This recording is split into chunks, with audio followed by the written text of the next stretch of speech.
the excitement of brand acquisition, the process of redeveloping a brand, and the journey of building a career in CPG over the last 15 years. This week on the show, we have Matt Jung, the CEO of Goodonya, and previously partner at the consumer PE fund Forward Consumer Partners.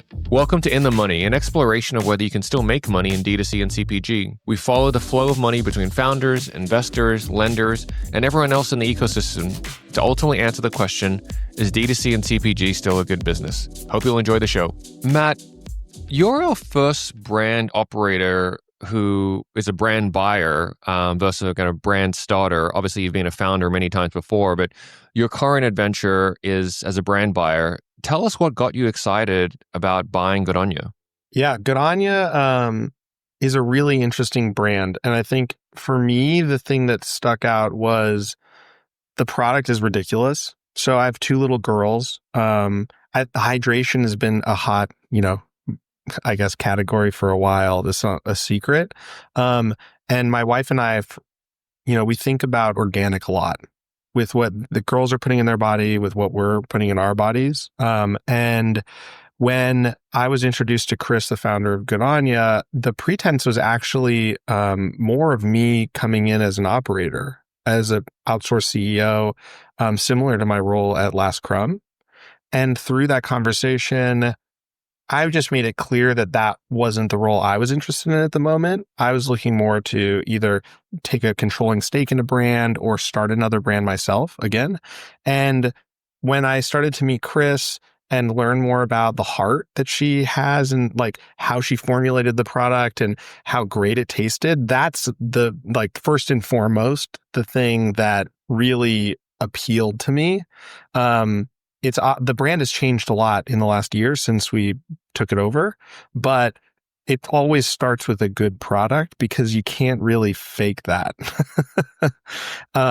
And then you layer in the fact that there was a lot of history, which is rare for direct consumer kind of consumer brand, especially now. Most everything has been started in the last few years.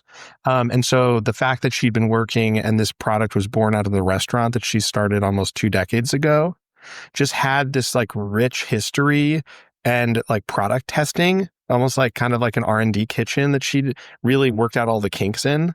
And so that was the first big pillars that got me excited was, the product was great. And there was this rich brand history that already existed that I felt like was a platform for me to do something with. So I'm actually familiar with the Goodonya restaurant in Encinitas, which was kind of wild. I was walking down whatever that is that the 101 that it's? I think it's Coast Highway, I think it is. Yeah.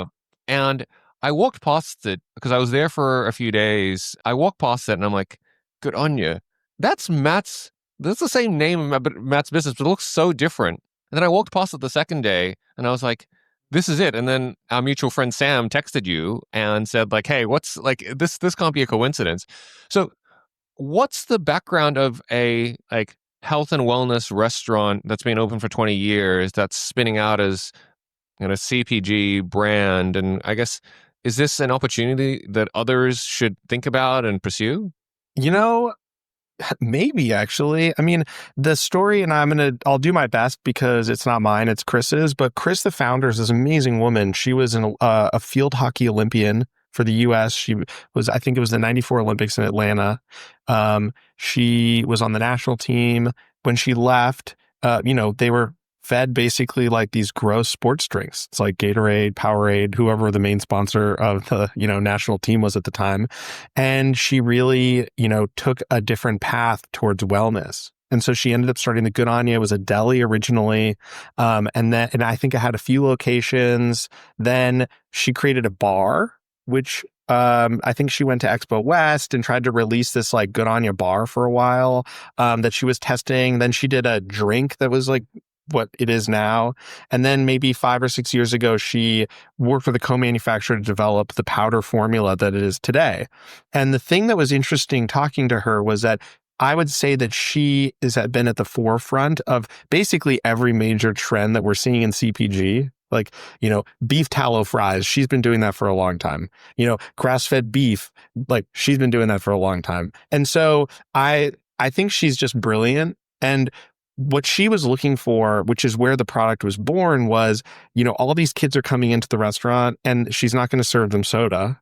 And so she wanted something that, one, gave her like daily minerals and electrolytes just as a former athlete, that was just made her feel good and was great to drink.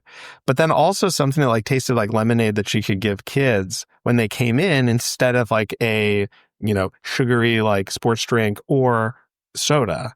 And it kind of like became that. And so over time, she basically kept serving it in the restaurant and then refining the formula and figuring it out and looking at different like ingredient suppliers until we've ended with what I think is the perfect formula and how it is now. And so it's funny you asked that question, because it's something I've been thinking about and actually talking to her a lot about is, what other ideas do you have? What other products could we maybe test in the kitchen? Are there other opportunities for things down the road or spin-off companies? She's just launched a burger concept called Good Burger out of the restaurant that I think opens in a couple days. So it wasn't open when you were there, and the burgers are phenomenal. And that's like a really interesting opportunity. So I do think that it's very rare for consumer brands to test in the market, because when do you ever get to do that? And to do that in a restaurant and in a place like Encinitas that has thousands and thousands of customers every week, you really get good, quick product feedback, which then informs the, like, I guess, shelf-stable consumer version that we could sell in a store or online. So yeah, I do actually think it's but this is a needle in a haystack. How many, really strong entrepreneurs like Chris are there that are in the food space, that own restaurants and know how to do that, that also can think about trends and do product development? And so I think our partnership, because she's still a partner in the newly formed Goodonya, is really interesting, because that's the side that I like. And so we have a lot of really fun dialogues about products and ideas, and it's almost good that we stay focused. Yeah. And you got some kind of quick wins out of the gate. I imagine, it's a, like you mentioned, a melding of two worlds, a restaurant owner who's been in that business for 20 years, launching a CPG spin-off business from the IP, you with your rich operating and a startup experience.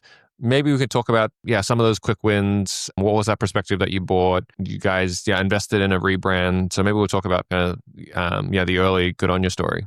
Yeah, I mean, I guess we can talk about it in the first 90 days, and then maybe I'll just talk about the last year generally. I mean, for, building a CPG brand is very different than how a restaurant's built. Just the people, the way that it works, everything.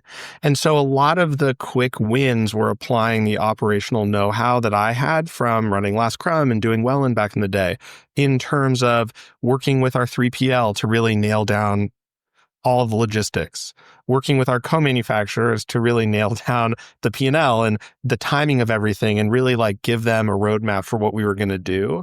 And then I would say, it all comes down to people. I brought in a few people that I've worked with in the past who we have shorthand. We can not talk for 2 weeks and I know that everything's getting done. They know I'm getting everything I need to get done, and it just works. And so I brought in a guy named Bill, who is just an expert on supply chain, in logistics, in finance. I mean, like he could be the CEO of this company. He's that talented and that like strong as an operator.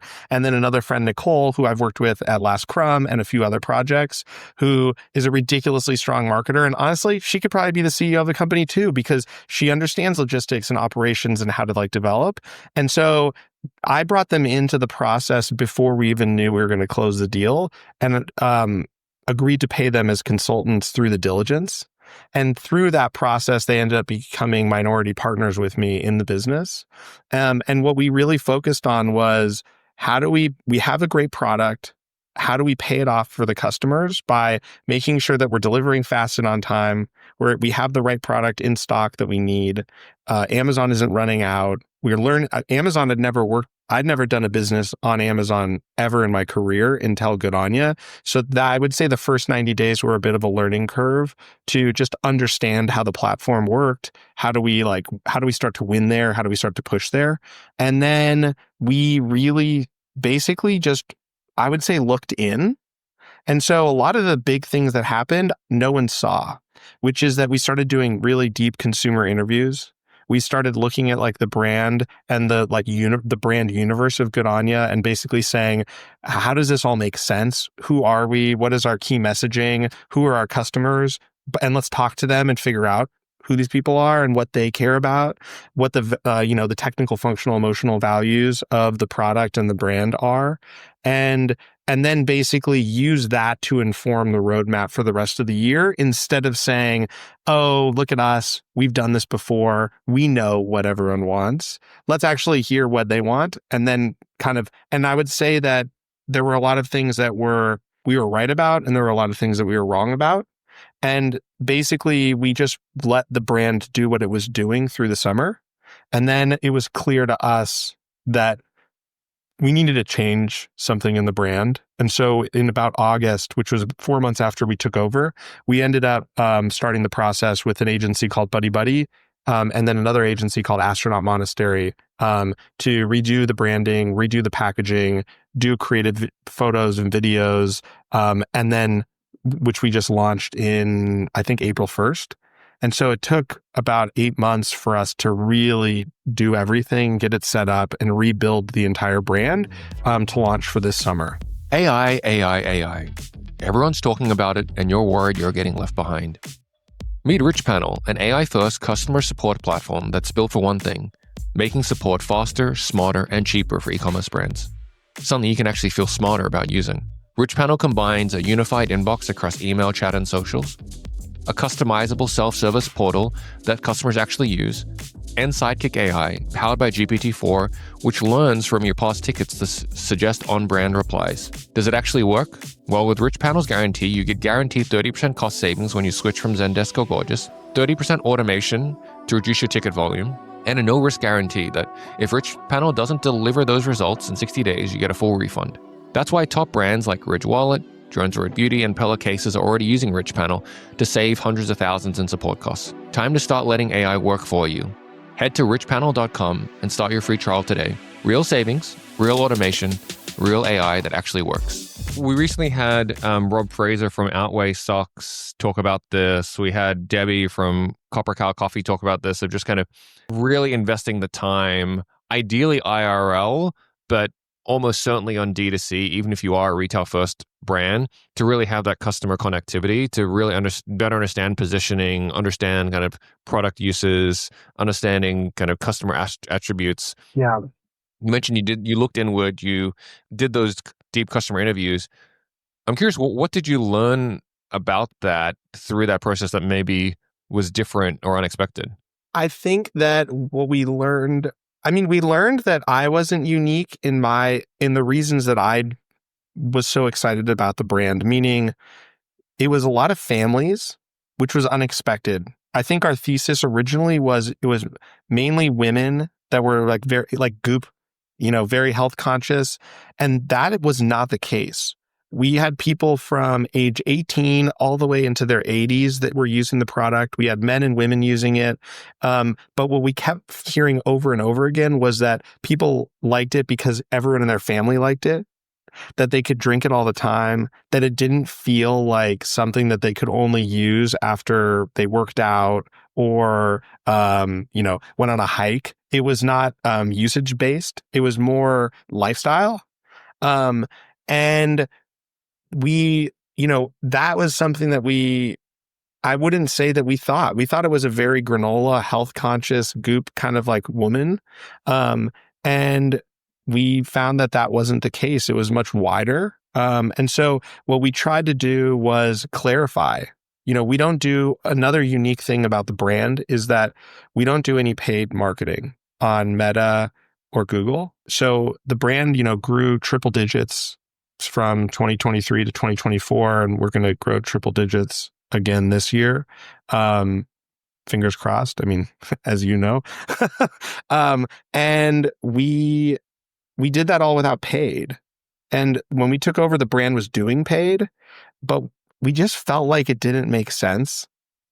And so we ramped it up a little bit, and it didn't seem like it was working, and it didn't make any sense. And so we actually made the decision in August, right when we were deciding to rebrand, that we were going to pull all spend. We did. which was a decent amount of budget, and our sales went down like 4%. And they stayed. And then starting in January, our sales are up 125% year over year with no paid. And it's continuing to like build momentum, because what we realized was when we could clarify what the product was by understanding who our customers were, and then clarifying the maybe things that they didn't understand, like why is it better to have Himalayan pink salt? Why do you not need 1,000 milligrams of salt like, LMNT? Why is organic important? When we started to clarify those points, it changed everything. And what we're finding is that our customers are our biggest advocates. And that's like real product market fit, is when you see growth, but it's not related to any paid media, where it's just organically happening. So we're going to have to spend some time here because we'll have some angry listeners if I don't ask questions around how you're growing 100% year over year by turning off paid. Are you activating customers with give and gets? Are you, is it heavy kind of organic social? Like, tell us more. It's heavy organic social. I think it stems from the fact that we are a tiny brand. We're a sub $10 million brand. And that means that there's a lot of market to capture. So we're tiny, and it's easy to grow big when you're small. The second is that I believe that no one knows who we are. The third is that there's basically no organic options, and there continue to be no organic options. And the moat of that is it's difficult to create an organic hydration product that doesn't have dyes, artificial sweetener, just weird stuff. And so that's really important to our ethos and creates a little bit of a moat. So when people care about that, we become one of very few options in a very crowded market. But honestly, it comes back to the point that I made when we first started, which is that it's just a really good product. And when people try it, they like it and they keep buying it. And so the LTV of our customers is very high. Subscription continues to grow. Subscribe and save continues to grow.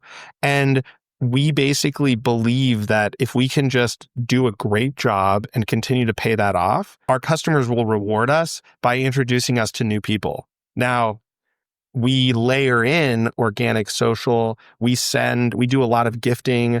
We do a decent sized business on Fair. Fair, I believe, is like a really interesting customer acquisition channel. Yes, it's a sales channel, but also all of these mercantile stores, chiropractors, little boutique groceries, that's discovery. That's where people are finding us, and the ability that we have to self-distribute to them in small quantities, I think is a huge benefit. I don't know that it would work for every brand, but it works well for us. And then we've just focused on how do we do few things very well, but I think now we're getting to that point where we want to, how do we grow faster? How do we put $1 in the machine and get $2 out? How do we try to drive that change more? And I would say we have ideas and we're constantly testing things, but I would say that we take a very unsophisticated approach to the growth of the brand. And I try to, I guess, remind my partners, really remind myself that it's working. Let it work the way that the world is letting it work. And we're fortunate in that we don't have any venture capital. We don't have any LPs that are pushing us to say how do you guys grow faster? Keep going, get on that treadmill. If we grew 80% this year, that would be awesome. And so it's really more so that we're growing in the way that the market's allowing us to grow organically. And I think we just have product market fit in a great product that's allowing that to happen in a rapid way. You touched on Amazon, you touched on kind of specialty. Would love to hear the kind of distribution mix or approach. Yeah. So right now our mix is majority Amazon. I mean, Amazon's the world's largest shelf. It's where people go when they want to buy stuff, especially when they want to buy, I think, shelf-stable things, which Godonya would be. So that's our biggest channel. Direct-to-consumer is a big channel for us and continues to grow. And then Fair is a big channel for us. We played around a little bit in TikTok Shop, but I don't know if I'm old or just don't get it or out of touch, but it wasn't the place for us. And it could have been the customer base. It could have been the way we did it. But that wasn't somewhere that we really won. And then the area that we're actually looking at exploring is club. If this business could be Amazon, direct to consumer, and Costco, I mean, like that would be the holy grail. And that was part of our underwriting when we looked at the business is, we believe there were a few qualities that what do we have to believe to think that this is a good opportunity? And all of that was based on an Amazon and a direct-to-consumer business with this little asterisk that says, if we can build it, assuming those two channels are going to be great and can do what we need them to do, man, how good would it be if we could build a really strong like Costco business? Because that's, I think, where families go to shop. And if we can offer competitive pricing, I think that is our customers would win. And so I think that that's something that's like really interesting to us that we've been actively exploring and having conversations about. Yeah, amazing. What I want to tell you about today is Parker credit cards. Look, there are multiple subreddits dedicated to credit cards points hacking, and I get it. But what do entrepreneurs really want in today's market? Help managing their payback windows when acquisition starts ramping. With Parker credit cards, you get up to 90-day repayments on ad spend to help you on your cash conversion rather than having all that upfront ad spend before revenue starts coming in. Parker allows you to spend aggressively while still managing cash flow, including meta spend. So instead of hunting for best points or cashback programs, realize that the best ROI is to be able to increase your ad spend without hurting cash flow. Go and check them out. Parker credit cards at getparker.com. That's getparker.com. Parker is a financial technology company, not a bank. The Parker Commercial Credit MasterCard is issued by Patriot Bank and a member of the FDIC, pursuant to license by Credit Card International Incorporated. To switch topics for a little bit, the podcast is called In the Money because I think too few operators actually end up making money. You've had one of the most diverse set of experiences. I think you've sat in every seat around the table that is kind of challenger consumer brand, founder, professional executive, accelerator, partner of a fund, now doing acquisitions. What's a good way to make money if someone wants to be in challenger consumer brands? I actually, in the order that you listed them out, that's the order that I did them in. So founder and then accelerator and then professional operator for someone else's business and then partner in the fund and now a buyer kind of CEO seat, more of like a chairman role. I think that in a dream way, if you really wanted to like engineer it right, you wouldn't do it in the order that I did because there's different incentives in each of those buckets. The founder role is arguably has the potential to have the biggest payout over the long run, but has the worst like economics in the short term. The executive role is probably the hardest to get because you have to have been a founder or actually have some experience. So unless you've worked your way up or maybe were the co-founder of something else, it's a tough one to like work your way into and takes a long time. I think that it's hard though, because I think if I were to do it all over again, I would focus probably more on either the fund side of things to like really get strong in the financials of how like a business works, or really working your way up from the beginning on the operations to like the COO, director of ops or finance kind of like role, making money all along the way, and ideally like good money and like kind of socking that away to either wait until there was an opportunity to either buy a brand or to actually have the conviction to like start something. I think that I spent 10 years starting 3 different companies in my 20s from when I was 18 until I was like in my late 20s. And I really didn't make any money doing that. I mean, I made enough that I could live, and I was very lucky to have a very supportive wife who also was working, and I think really like carried most of the weight for us, if I were to be completely honest. And it allowed me to take these like moonshots, and we didn't live lavishly, like a little rental like apartment basically that we were living in, and then a rental house. And like, I think that we just didn't spend any money. I was just building a brand and like we were trying to figure it out. And so it's interesting because I think it's a loaded question.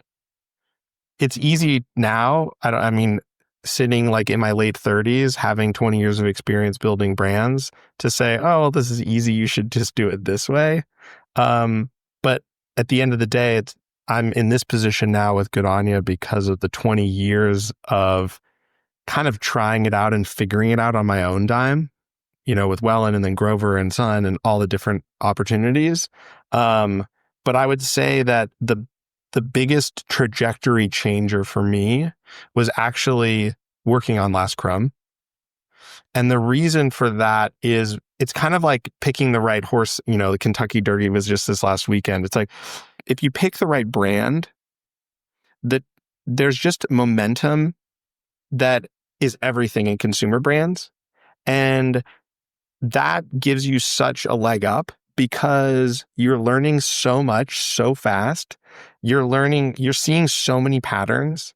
And the reality is when it works, it works. Like I'm an advisor of an interesting protein business it's been like defied what everyone says is possible.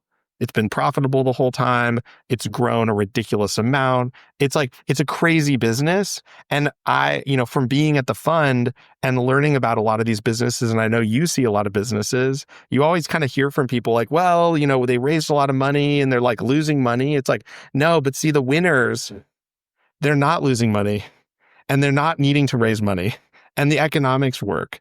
And that's the difference is you're not winning because it's not working. And so I think that really like finding brands, being a part of a brand that has trajectory. And I wish I saw some of those brands early on in my career, and it would have been really fun to be a part of them at any of the different levels, whether it's like an intern or something else, just because that is where like so much learning happens that then you get to take to everything else. And Last Crumb was wild. So much to unpack there, and I appreciate you sharing. I think it's a journey that's not talked about enough, which is like, I similarly had a decade-long run where, I just didn't make much money. And part of that is like what's driven the passion for this kind of content, which is sharing that with people. And the second point that I'll completely agree with you on is like, whether it's at a fund or in any kind of role, potentially, some peers at marketing agencies have this, where you just get to see a portfolio of outcomes. Yes. And a portfolio of activity where you're like, oh, cool. Supplements businesses have subscription and 80% margin. Apparel businesses have 40% returns. Like, these are different. If the end state is, hey, I want to be in challenger consumer brands because it's fun. I like thinking about the consumer. I like thinking about pricing and product. And I love bringing good products into the world. If that's the end state, I actually think starting out as a founder is not a good way to do that. For the third reason, which you said, which I completely agree with, is you end up kind of getting locked into your idea and miss the opportunities to jump every 2 to 4 years on faster growing trends, faster growing companies, where you get this really rich learning environment. I think, I don't know him personally, but have followed kind of Chad Janis from where he was invested. He's the Grunz founder who recently came out with the $500 million. Crazy. But he saw all the consumer deals of the last 10 years and invested in half a dozen kind of winners. And I bet that he just saw like, hey, this is what a 12 out of 10 looks like on financial metrics, on brand metrics, on team metrics. And if I could reverse engineer that, I've just got this massive edge to begin with. I think that, you look at a brand like Darren Litt who did Haya.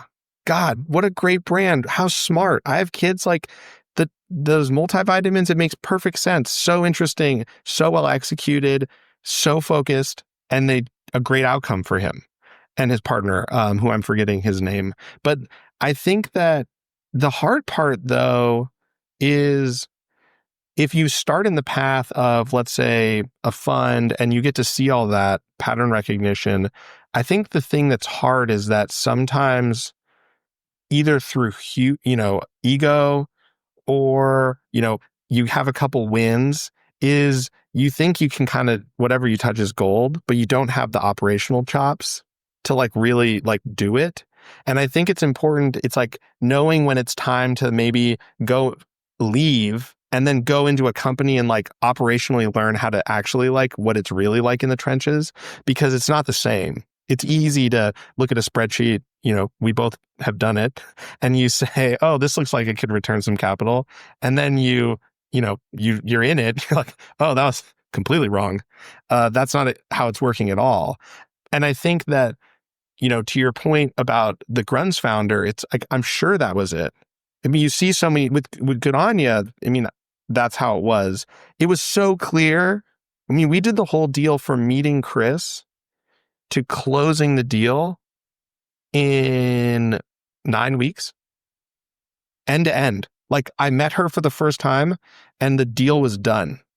Yeah, wow. Because it was like, we don't need to waste time. And there were so many little details that I think that at a normal fund, or if you hadn't been in it before, you would have, or I think could have been like deal breakers, because it's like, oh, well, this 20 grand for this. It's like, that doesn't matter. Like, eye on the prize. Like, we have to stay focused on what really matters here. Like, let's make sure, like, let's execute this, because this is going to be great, because this is a great company that we see a path to grow into an even bigger, better business. And so I think that there is something to that, which is exciting to me now. Why do we love Numeral? Well, here's the good, the bad, and the ugly. The good is that over 1,000 e-commerce stores just like you use them for sales tax compliance, including some pretty big brands like Ridge, Emmy, Nomad, and Graza. The bad is that none of us got into this to spend a ton of time on sales tax and admin, which is why Numeral is able to help you in 5 minutes or less get full coverage, deal with registrations, ongoing filings, and compliance. It just happens in the background. And the ugly is that not a lot of store owners know that sales tax is actually personally guaranteed. Said another way, that the states could end up coming after you personally if you're not on top of it. Even a modest $5 million store owner could have nexus in 20 or 30 states. Again, Numeral helps you stay compliant, and they even guarantee their work. That's why we love them. Go and check them out at numeralhq.com. That's numeralhq.com. You talked about this inflection in your career at the last Crumb. Yeah, I'd love to hear kind of what that was. You talked about the market pull and the product market fit and how that's such a head start. What were the attributes that made prestige cookie business have product market fit? And then you had this incredibly successful launch strategy, which is not that common in consumer brands. So I'd love to hear kind of about all of that. Yeah, I mean, Last Crumb was a really interesting opportunity that the founders, Alana and Derek, gave me. Funny enough, the same person who introduced me to them was the person who introduced me to Chris at Goodonya, which I think is such a funny, the world is small. It's like the key lesson is just be nice to everyone, because you never know how your paths continue to cross. But Last Crumb was wild. I mean, the founders had this unbelievable vision for how do we create the Rolex of cookies. And when I first heard it, I said, these people are crazy. There's no world that this makes sense. And at the time, they had the recipes, they had the cookies, they had the branding done by a really cool agency in LA. But they didn't yet really have the business model figured out. There wasn't a team. There was no website. There were no emails. They had, I think, 700 followers on Instagram. And it was like, how do we put this together? And for me, something about it just clicked. And we ended up, I think, meeting in Miami or LA, me and the founders, and we just basically locked ourselves in like a room, and they had so many great ideas, and their ideas became this like fuel that I was so able to clearly put in these little boxes in this order and organize. And so I think the fact that there was such a clear vision made it really easy, because oftentimes there isn't a vision and you have a product and it's like, oh, who are we going to sell it to? Where does this go?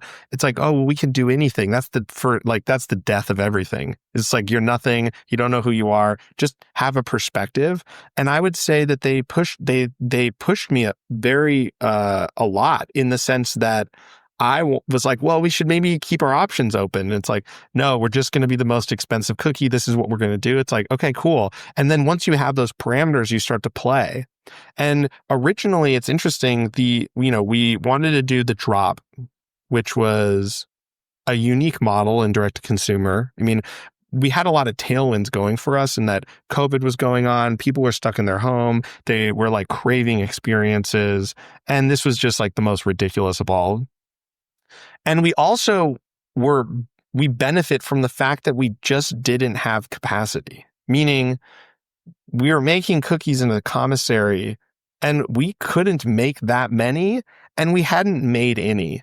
And so we started to kind of build up this hype on social media around, oh, it's coming, like, let's see. And we only, I think, that first week had the ability to make like 20 boxes, not because we didn't think we could sell more. We had no idea what we were doing, in the sense that, oh, well, we're baking cookies, we're packing them in bags, we're shipping them 4 hours later. So the cookies basically door to door they were packed and bagged and shipped in 6 hours, the same day.